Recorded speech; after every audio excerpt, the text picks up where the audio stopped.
Shambhu border ਤੇ ਪਹੁੰਚੇ ਹੋ, ਕਿਸਾਨਾਂ ਦਾ ਸਮਰਥਨ ਕਰ ਰਹੇ ਹੋ। ਸਭ ਤੋਂ ਪਹਿਲਾਂ ਮੇਰਾ ਸਵਾਲ ਇਹੀ ਆ ਕਿ ਇੱਕ ਇਹ ਜ਼ਰੂਰ ਦੱਸ ਦਿਓ ਕਿ ਇਹ ਕਾਨੂੰਨ ਦੇ ਵਿੱਚ ਕਿਸੇ ਦਾਇਰੇ ਦੇ ਵਿੱਚ ਇਹ ਆਂਦਾ ਸੰਵਿਧਾਨ ਦੇ ਵਿੱਚ ਕਿ शंभू बार्डर ਤੇ ਏਡੇ ਵੱਡੇ बैरिकेड कर रहे हैं। ये किसी संविधान के अंतर्गत नहीं आता। संविधान तो कोई भी पढ़ ले, बहुत सीधा सा है कि इस देश के हर व्यक्ति को अपनी बात कहने का संवैधानिक तरीके से, शांतिपूर्वक तरीके से कहने का हक है। दूसरा, ये नेशनल हाईवे है, नेशनल हाईवे को रोकने का किसी का अधिकार नहीं है। जो ये मांगे रखी गई है, आपको क्या लगता है कि ये लीगल है या अनलीगल मांगे है? सारी लीगल मांगे हैं और जायज मांगे हैं। सरकार दे क्यों नहीं रही है, सरकार कर क्यों नहीं रही है? क्योंकि सरकार को किसान नहीं चाहिए, किसानों की जमीन चाहिए। अब क्या लगता है जो किसानों पे लगातार आंसू गैस के गोले दागे जा रहे हैं और लगातार पानी की बौछारें और रबड़ की गोली, यहाँ तक कि किसानों से मुताबिक पता लग रहा है कि 315 बुट के फायर भी किए गए। क्या लगता है कि कानून सिर्फ आम लोगों के लिए या जो सरकार के लिए कानून की सख्त जो उल्लंघना की जा रही है? देखिए, सरकार के लिए भी कानून वही है जो संविधान का अनुच्छेद 14 है, वो बहुत साफ कहता है कि और मोदी सरकार ने तो सारी गुंडागर्दी की तमाम सीमाएं पार कर दी हैं और खट्टर उनका गुलाम है। मैं खट्टर उन्हीं का तो आदमी है, इन्होंने मोदी ने बनाया तो वो उसके इशारे पर सारी चीजें वो सब की जा रही हैं। कानून है, ये दिक्कत तो है, लेकिन इतनी बड़ी दिक्कत नहीं है कि इनसे हमें बहुत ज्यादा घबराहट हो। ये कानून तो कभी भी वापस हो जाएंगे और होंगे भी। सबसे बड़ी जो दिक्कत है वो है मोदी सरकार। ये सरकार किसी भी रूप में कानूनों को लाती रहेगी। इस सरकार को उखाड़ के फेंकना जरूरी है और इस सरकार को उखाड़ने के लिए आपको ईवीएम को उखाड़ना जरूरी है। ये यहाँ कोई खालिस्तानी नहीं है, ये सब लोग सीधे साधे इंसान हैं, किसान हैं। ये जीना चाहते हैं सम्मान के साथ और अपने हक को लेकर जीना चाहते हैं, बस इतनी सी बात है। और उन्हें ऐसा कोई भी चाहिए नहीं, क्योंकि आप लोग क्या है, अगर आप खड़े हो जाते तो आप हटते नहीं। ये आपकी एक मतलब क्वालिटी है। बोले सोनिहाल।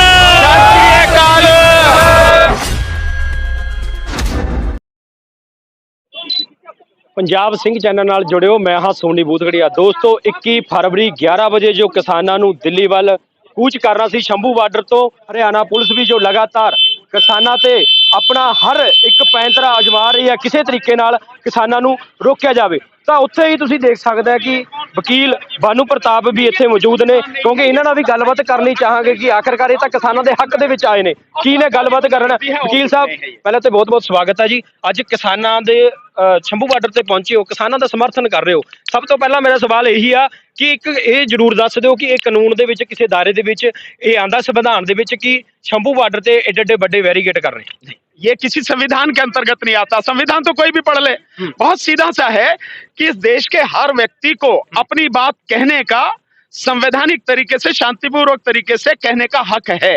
दूसरा, ये नेशनल हाईवे है, नेशनल हाईवे को रोकने का किसी का अधिकार नहीं है, क्योंकि संविधान में आने जाने का अधिकार भी शामिल है। कहीं भी आ जा सकता है व्यक्ति, और सरकार से अपनी बात कहने जा रहा है व्यक्ति, तो किसी को क्यों रोकेंगे आप? आपको दिक्कत क्या है? रही बात अगर संविधान के अनुसार सरकार चले या संविधान के अनुसार सरकार किसानों की बात मानना चाहे, इनकी मांगे मानना चाहे, तो कौन रोक रहा है?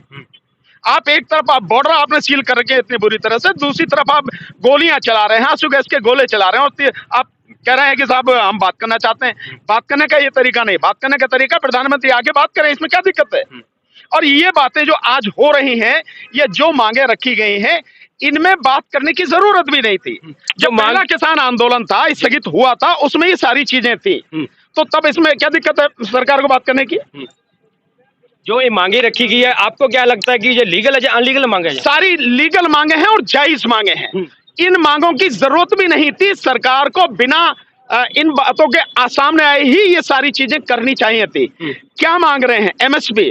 अरे तुम जो एमएसपी की बात कर रहे हो और दिखा रहे हो कि 64 लाख करोड़ रुपया चाहिएगा, 64 लाख करोड़ नहीं, बड़ी मुश्किल से 5 से 6 लाख करोड़ रुपए चाहिएगा बस। अगर होगा तो जब पूरी सभी फसलों पर एमएसपी दोगे तब की बात मैं कह रहा हूं, अन्यथा इतने की भी जरूरत नहीं है। पर मैं ये कहता हूं कि इस देश का बजट जो है, एक साल का केंद्र का बजट है 50 लाख करोड़। 50 लाख करोड़ में ये जो आपकी मांगे हैं सारी, मेरे अपने आकलन के हिसाब से जो मनरेगा में भी सभी लोगों को अगर मजदूरी दी जाए और जो 700 रुपए की मांग की जा रही है किसानों की तरफ से वो भी दी जाए और 200 दिन दी जाए और जो एमएसपी दी जाए और बाकी सारी सारी चीजें हैं। इन मांगों को अगर मान लिया जाए तो 15 लाख करोड़ से ज्यादा रुपया खर्च नहीं होगा। 50 लाख करोड़ के बजट में 15 लाख करोड़ रुपया अगर आप खर्च करते हैं, और इन 15 लाख करोड़ में कितने लोगों का भला हो रहा है?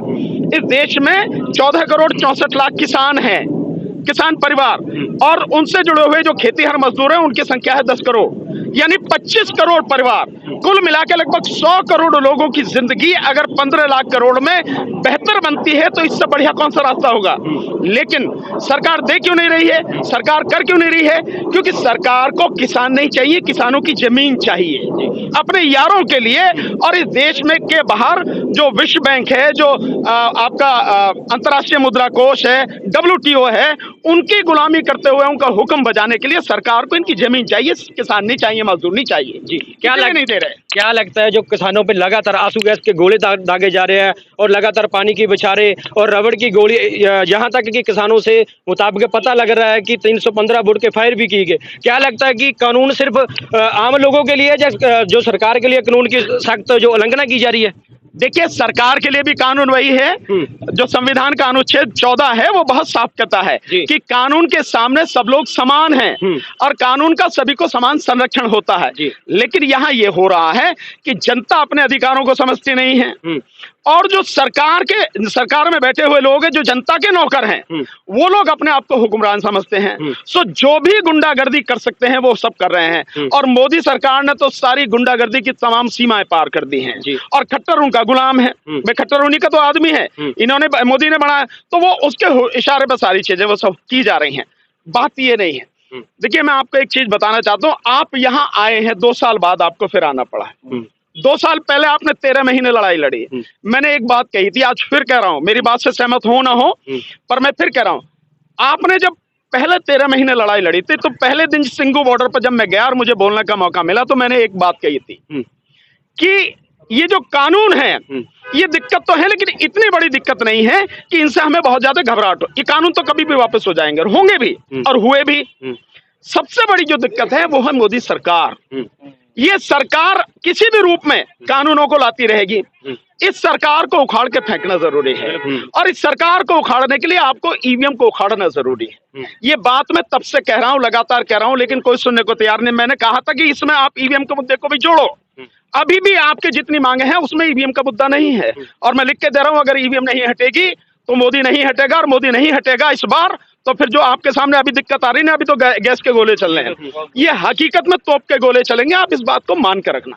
उसकी नजर में लोगों की कोई कीमत नहीं है, ये सबको मानने की जरूरत। एक वकील साहब, एक ना वीडियो वायरल हो रही है बहुत ज्यादा, एक IPS अफसर की, जिसमें बीजेपी, क्योंकि बीजेपी जो आप बता रहे हैं ना कि वाकई इसको घुसेड़ना चाहिए पूरे इंडिया में से, एक IPS अफसर जो पुलिस वाला होता है, वो अपनी ड्यूटी कर रहा था, कोई धरना प्रदर्शन हो रहा था, बीजेपी के एक आगू ने उसे बोला खालिस्तानी, ठीक है, क्यों पगड़ी को टारगेट किया। उसके बारे में मंशा तो पता चल रही है उनकी कि वो इस टाइम बौखलाई हुई है। इसको कैसे देखते हो? यहाँ कोई खालिस्तानी नहीं है, ये सब लोग सीधे साधे इंसान है, किसान है। ये जीना चाहते हैं सम्मान के साथ और अपने हक को लेकर जीना चाहते हैं, बस इतनी सी बात है। पर उन्हें ऐसा कोई भी चाहिए नहीं, क्योंकि आप लोग क्या है, अगर आप खड़े हो जाते तो आप हटते नहीं हो। ये आपकी एक मतलब क्वालिटी है। बोले सोनिहाल। भाई, ये गुरु महाराज का आशीर्वाद है। ये वो कौम है कि अगर खड़ी हो गई तो फिर जान जाए तो जाए, कदम पीछे नहीं हटेगा। ये मोदी को सबसे बड़ी दिक्कत है। उसके सामने कोई खड़ा हो जाए, उसके सामने कोई बोलने लगे, कोई सच सामने ला दे, मोदी को उससे बड़ी दिक्कत है। ये है सारी की सारी चीजें। तो मैं इसलिए अभी भी कह रहा हूं, आप जितनी भी चीजें कर रहे हो, एक मैसेज पूरे आप पंजाब में, हरियाणा में भेज दो कि इस बार ईवीएम से चुनाव नहीं होने देंगे, और अगर घुसे भी तो घुसने मत दो आप। अगर ये चुनाव ईवीएम से हो गया, आप और कोई कुछ नहीं कर पाएगा। और हम पूरे देश में ਤਾਂ ਤੁਸੀਂ ਦੇਖ ਸਕਦੇ ਆ ਕਿ ਵਕੀਲ ਭਾਨੂ ਪ੍ਰਤਾਪ ਨਾਲ ਗੱਲਬਾਤ ਕੀਤੀ ਆ, ਪਰ ਤੁਸੀਂ ਦੇਖ ਸਕਦੇ ਆ ਇਹਨਾਂ ਵੱਲੋਂ ਲਗਾਤਾਰ ਜੋ ਗੱਲਾਂ ਬਾਤਾਂ ਕੀਤੀਆਂ ਜਾ ਰਹੀਆਂ, ਇਹਨਾਂ ਵੱਲੋਂ ਵੱਡੀ ਜਾਣਕਾਰੀ ਸਾਂਝੀ ਕੀਤੀ ਗਈ। ਇੱਥੋਂ ਤੱਕ ਇਹ ਗੱਲ ਕਹੀ ਹੈ ਕਿ ਜਦੋਂ ਤੱਕ ਈਵੀਐਮ ਮਸ਼ੀਨ ਰਹੂਗੀ ਤਾਂ ਉਦੋਂ ਤੱਕ ਮੋਦੀ ਸਰਕਾਰ ਦਾ ਕੋਈ ਵੀ ਕੁਝ ਵੀ ਉਖਾੜ ਨਹੀਂ ਸਕਦਾ। ਈਵੀਐਮ ਮਸ਼ੀਨ ਜਦੋਂ ਤੱਕ ਨਹੀਂ ਉਖੜਦੀ ਉਦੋਂ ਤੱਕ ਇਸੇ ਤਰ੍ਹਾਂ ਜੋ ਮੋਦੀ ਸਰਕਾਰ ਬਣੇ ਰਹੇਗੀ ਤਾਂ ਜਿਹੜੇ ਕਾਨੂੰਨ ਆ ਲਗਾਤਾਰ ਲਾਗੂ ਰਹਿਣਗੇ ਤਾਂ ਅੱਗੇ ਵੀ ਕਈ ਮੁਸ਼ਕਲਾਂ ਦਾ ਸਾਹਮਣਾ ਕਰਨਾ ਪੈ ਸਕਦਾ। ਸੋ ਜੁੜੇ ਰਹੋ ਪੰਜਾਬ ਸਿੰਘ ਚੈਨਲ ਨਾਲ, ਅਗਲੀ ਰਿਪੋਰਟ ਵੀ ਜਲਦੀ ਸਾਂਝੀ ਕਰਾਂਗੇ। ਸਾਥੀ ਕੈਮਰਾਮੈਨ ਅਰਜਨ ਸਿੰਘ ਦੇ ਨਾਲ Soni Boothgarhia, Punjab Singh channel, report Shambhu border.